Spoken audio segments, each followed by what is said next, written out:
jockeys weigh 4 stone less than you do. 50-something extra pounds make a lot of difference. Bloody damn, Giff, you're brilliant, James said, striking a pose. I wish I'd known, and here I thought only the experts knew that. Well, I know a lot of things, Giff said, just grinning at him. Hell, I wouldn't have wagered on you if Ursula hadn't nagged me into it. The brat weighs even less, James said. The brat?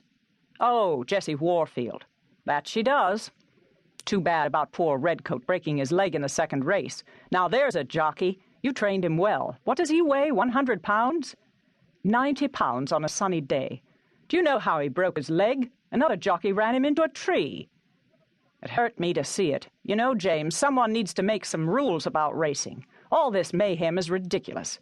I read about a race in Virginia where the favorite horse was poisoned the night before the race.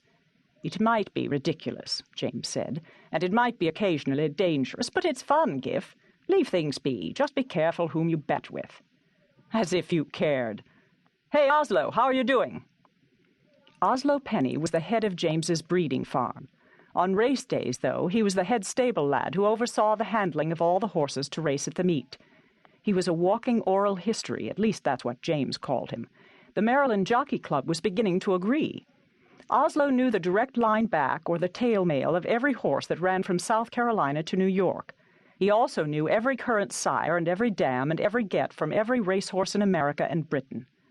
Oslo approached them, muttering under his breath, and gently removed Tinpin's reins from James's hand.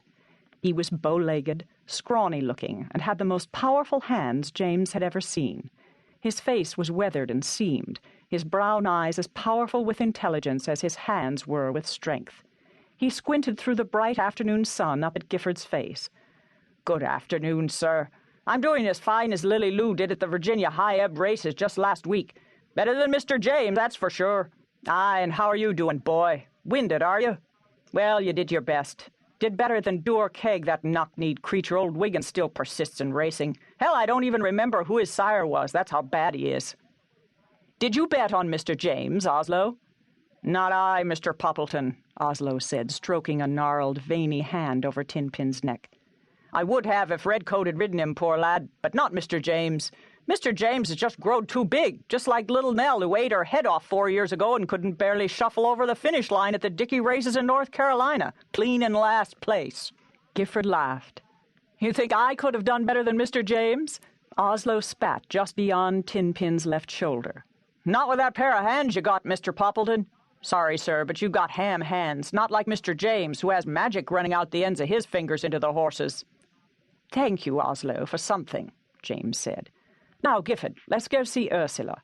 I don't suppose you brought our mother with you." He patted Tinpin's neck as he moved away. "No, thank God. She tried to talk Ursula out of coming to this godless place." James laughed. He was still grinning when he saw the Warfield brat striding toward him, looking just like a boy, still wearing a riding hat with her violent red hair shoved up under it. Her face was red from the hot sun. A line of freckles marched across her nose. He didn't want to stop, but he did. It was hard. He'd just as soon ignore her for the rest of his days, but he was a gentleman, damn it. "Congratulations," he said, trying to unclench his teeth. She'd beaten him often since she was a knock-kneed kid of 14, but he still hated it. He never got used to it. Jessie Warfield paid no attention to Gifford Poppleton, president of the Union Bank of Baltimore, as she came toe-to-toe with James and said, "You tried to shove me into that ditch on the second lap." A dark blonde eyebrow went up. "Did I now?" She came up onto her tiptoes, her nose an inch from his. "You know you did. Don't even consider lying, James. It was close. If I weren't such a bloody good rider, I would have gone over the edge, but I didn't. I came back and beat you but good." "You certainly did," he said easily, wanting to smack her. Some sportsmanship. She was a female. If she were a male, she'd know it wasn't right to rub the loser's nose in his defeat. Although, he thought, when he next beat her, he was going to rub her entire face in the dirt. "Do you know your lips are chapped? Do you know I can count your freckles from this distance?" he said.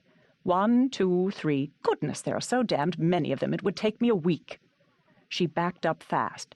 "Don't try it again, or I'll take my riding crop to you." She licked her chapped lips, shook the crop in his face, nodded to Giff, and strode off. Gifford said, "It looked to me like you did nudge Tinpin into her horse, James."